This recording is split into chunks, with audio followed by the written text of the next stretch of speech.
So today I want to talk about setting intentions or, having goals. So for a lot of us, this is something that we do, something that we think is important that we do, at New Year's and things like that. But I also encourage you to do it during events or when you're like hanging out with friends and going out and things like that. And I know that for some of you, you're pretty reluctant to do this. You've had times in the past where you've set an intention or had a goal, you didn't reach that, and then it just ruined the night for you. And that's relatable. It's understandable. Most of us have been there at some time, if not all of us have been there at some point. And we can have a new relationship around this idea of intentions and goal setting.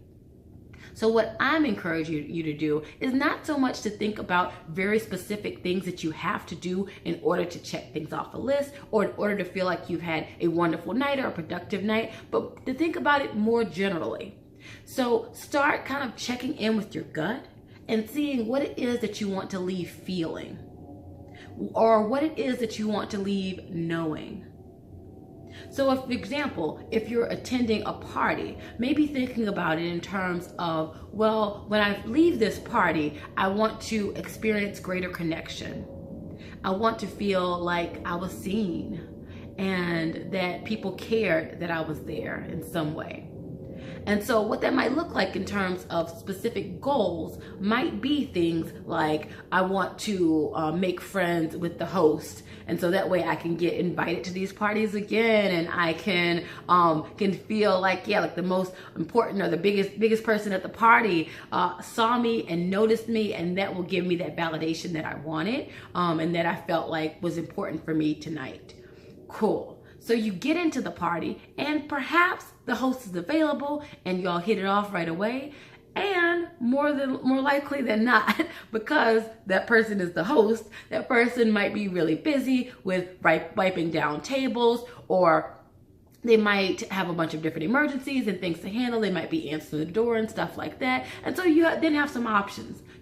Depending on what they're doing, you might be able to lend a hand. You might say, hey, can I wipe down these tables for you? Or can I help hold up this end of the couch while you're sweeping or whatever, so that you can still interact with them.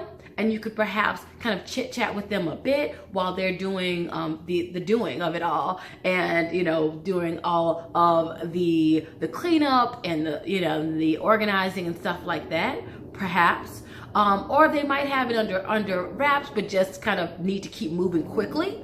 And if that's the case, then maybe tonight is not the night when you're going to actually get to have that deeper connection with them. So you could instead choose to connect with some other people. If your intention was simply to have some deep connections and to feel really seen at that party in some way and to feel connected to some more people, then you could pick some other people. That host is probably friends with a lot of people who have some really similar personality traits and also some similar interests. So if you're interested in that host, you're probably pretty interested in some of their friends or partners who are at the event as well. And so in that case, I would definitely encourage you to get to know some of them, to start some casual conversations, perhaps maybe building up to some of the 36 questions to fall in love. And that way you can kind of get to know them on a deeper level beyond just a simple chit chat.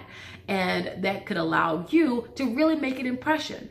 So if you're doing that, I do warn against using any of the later questions unless you have a longer conversation with that person. If you're just talking with that person for a few minutes, or if you've just met them, you probably want to at least start with the very first few questions that are kind of more of the softball questions and that allow for deep sharing, but at the same time feel more approachable and accessible to the average person in a party or casual setting.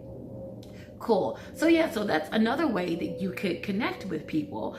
You also might perhaps overhear someone talking about a really cool song that you're into, and you might be able to ask someone to dance or find a new activity that you really like and try out something that's happening in the backyard, perhaps, whatever. There are lots of ways that you could connect in that party, that you could feel seen in that party, and that you could feel like your presence mattered and like you had a good time overall. So you can still accomplish those goals in a number of different ways if you're kind of open to how it might unfold and how it might land for you and you accept the fact that sometimes things are unpredictable and that we can't always just hold on with tight fists to what we think we have or what we think is going to happen. Sometimes we have to be open to what is going to unfold so that we can have the best experience for ourselves while still having powerful, intentional experiences